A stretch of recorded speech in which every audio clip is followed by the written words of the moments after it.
Ce qu'on ne dit pas assez également, c'est que vous faites partie des notabilités traditionnelles, Sawa notamment, qui ont accompagné le président dans son intronisation lorsqu'il faisait la grande tournée. En Bagna. En Bagna. En Bagna, oui, oui, oui. Mais c'était tout ça. C'est-à-dire que quand un président de la République prend le pouvoir, dans l'Afrique moderne, ça ne suffit pas.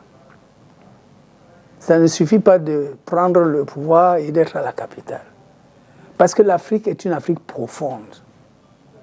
C'est pour ça que je dis que quand vous êtes diplômé là et vous n'avez même pas ces éléments-là, vous êtes un diplômé illettré. Donc, vous devez être attaché à la terre. Absolument. Dans sa profondeur et ses traditions. Absolument. Dans son culte. Absolument. Et c'est là où nous sommes dit non. Il faut consolider, il faut bénir ce pouvoir. Et je crois que la photo existe. Je suis avec le prince Bel à l'époque. La photo existe, comment nous avons accompagné le président en Bagna. On lui a même attaché le pagne. On lui a attaché le pagne et puis le soir, il y a eu donc une bénédiction spéciale au palais présidentiel qui est à Bonanjo. Et je ne vous demanderai pas, mais c'est tout comme quelques révélations autour de ces puissances, forces ancestrales qui ont été, je veux dire, remises au président de la République. Cela justifie-t-il cette longévité au pouvoir? C'est parce que le président est assis. Je le rappelle, ce rituel n'a pas été fait qu'ici. Le président fait pratiquement le tour de la République. Est-ce qu'on peut penser que c'est l'un des pans qui pourrait justifier cette longévité au pouvoir? Les ancêtres du Cameroun sont-ils toujours assis aux côtés du président sur son trône aujourd'hui? Ce que je peux dire, c'est que, bon, c'est nous qui avons eu disons, cette pensée, les premiers. Et à l'époque, nous avions un fils Sawa qui s'appelle Sengakuo. Exact. Et qui était assez proche du secrétaire président. Du parti d'ailleurs. Oui, oui. Mais vous savez, c'est très important que les pères et les mères vous portent. Bon, nous avons fait notre travail. Et je me rappelle qu'un jour, il y a un grand Camerounais qui est venu à ma rencontre et il a lu les mots. Et ces mots-là sont dans ce livre. Les mots que vous avez prononcés? Les mots qui... Voilà. Vous vous en rappelez? Mais c'est publié, j'ai publié ça dans ce livre-ci.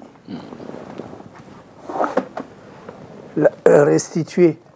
Restituer à l'Afrique ses objets de pouvoir, de culte et d'art. Voilà. Et là-dedans, il y a tout ce texte qui a été... Ah oui, je vois même ça ici. Et vous voyez? C'est page? Ça, c'est page 50.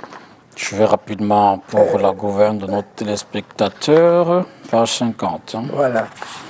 Alors, vous disiez au président Paul Biya que sur cette terre de nos ancêtres, le vent du fleuve, vos pas adoucissent, que la clarté de l'aube sur le destin du pays s'épanouisse et nos champs inondent. Bienvenue, Monsieur le Président, au Cameroun Town, cette ville qui, aux heures de l'accouchement, porta la destinée de notre territoire que Douala grandement, ses portes vous ouvrent. Bienvenue, Monsieur le Président, que les vagues salées éclaboussent les côtes du Cameroun rêveur, sur vous projectent les gouttes clairsemées de rayons ensoleillés. Ouais, ah mais c'est pas que ça, c'est bien long. Hein. Ah ben non. Que les eaux du Vouri, source de vie, de leur profondeur, inondées, insondées, vous remontent les trésors de paix, les secrets de sagesse. Les voix de nos ancêtres du royaume du silence résonnent, tonnent et nous conjurent. Douala, terre du foisonnement des hommes, des affaires, Douala, terre du brassage des peuples, des cultures, Douala, terre d'expérience, des tolérances, des liaisons, Douala, creuset de l'unité au-delà des tribus. Bienvenue, Monsieur le Président. Les voix se font pressantes, résonnent, tonnent au tréfonds des eaux, conjurent l'héritier, sauvegarder l'hospitalité, modeler, consolider l'unité, vibrer au rythme de la nation. Ils sont morts pour nous faire vivre les ténèbres des sacrifiés, ils ont rejoint pour que chaque matin, la main nous nous tendions, venus de l'Est, accourus de l'Ouest, descendus du Nord, montés du Sud en cette plaque tournante. Douala, refrain de l'unité. Bienvenue, Monsieur le Président.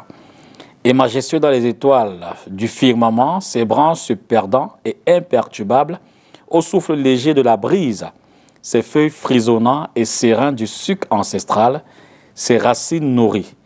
Le baobab survivant, les temps défiants, les époques se dressent, là sur la rive droite, le baobab. Majestueux dans son élan, imperturbable dans le temps, serein dans l'avenir. On ne va pas tout lire pour que les téléspectateurs se... Non, puisque vous êtes déjà presque à la fin. D'accord. Alors, majestueux dans son élan, imperturbable dans le temps, serein dans l'avenir, ses fils, il connaît l'héritier, il reconnaît le baobab, et chaque jour, il répète, ne jetez pas l'enfant à l'eau, ne dépouillez pas l'héritier. Que les tombes de nos ancêtres jonchant les plaines d'une Cam, pour vous donner la paix, s'ouvrent sur cette paix céleste, sur la nation entière s'étendent. Que les mystères scellés au fond du fleuve Sanaga, de trésors le peuple inonde, de ces trésors de chaque citoyen, la vie quotidienne allège. Bienvenue, Monsieur le Président. Que les dieux de nos ancêtres du haut des collines Mungo, la force vous donne de persévérer la paix, de consolider l'unité, d'établir l'équité, et qu'ensemble avec les fils du littoral, les secousses des lendemains, nous appréhendions, et qu'ensemble avec les filles du littoral, les défis de fin de siècle, nous assumions, et qu'ensemble avec tous les enfants de la nation, le Cameroun de demain, nous bâtissions. Bienvenue, Monsieur le Président. Au nom et avec l'approbation du peuple Sawa Douala, Prince Koumandoumbé III, Prince Bel, 24 février 1983. Ça, vous le disiez en langue Douala ou en français? Non, en français, puisque c'était devant au palais. Alors, ce que les profanes pensent souvent, c'est que généralement, lorsqu'il y a une sortie comme celle-là, le cabinet civil fait peut-être un briefing ou prépare le texte. Ce texte, vous l'avez écrit vous-même, inspiré de... Il n'y avait pas le cabinet civil, c'était avec tous les rois et chefs Sawa. Ok. Oui. Je me rappelle encore très bien. Nous nous étions rencontrés à Daïro. D'accord. Chez le roi d'Aïro. Et donc, c'était convenu que c'est ça le texte. Et le soir, il a même été imprimé. Et pendant la soirée de gala, on a remis ça imprimé au président. D'accord. Bon, parce que voilà ce que nous avons fait. Parce qu'il fallait, ce nouveau président qui venait, c'était pas seulement ce qui se passait en superficie. Il fallait lui donner à un autre niveau le pouvoir pour pouvoir... Parce que le slogan qu'il avait apporté à l'époque, c'était rigueur et moralisation. C'est-à-dire c'était une nouvelle voie. Donc nous avons fait. Et puis, vous savez, quand vous avez donné, vous avez donné. Hein. Absolument. Et ce sera à refaire aujourd'hui? Bon, aujourd'hui, on n'a pas un nouveau président. Alors, prenons l'hypothèse, est-il nécessaire comme président nouvellement élu, le président aura certainement un successeur un jour, aujourd'hui ou demain, ou dans 10, 15 ans, 20 ans, est-il systématiquement nécessaire qu'un président s'imprègne de nos valeurs culturelles, traditionnelles, ancestrales? Nous sommes des Africains. Le prochain président devra-t-il également faire le tour du Cameroun pour être... Non, chacun a sa destinée. D'accord. Mais nous sommes des Africains. Il ne faut jamais oublier ça. Nous sommes des Africains. Et l'Afrique profonde existe. Elle n'a pas disparu. Même si il y a cette superstructure-là de domination, mais même cette domination-là, on est en train de travailler au fur et à mesure pour que cette domination-là cesse et quitte l'Afrique. Le président Paul Biya partira-t-il avec toutes ses puissances ou alors devra-t-il les léguer en même temps ou le jour où il passera le... Je ne suis pas à côté de lui. D'accord. C'est lui-même qui sait. Dans ces...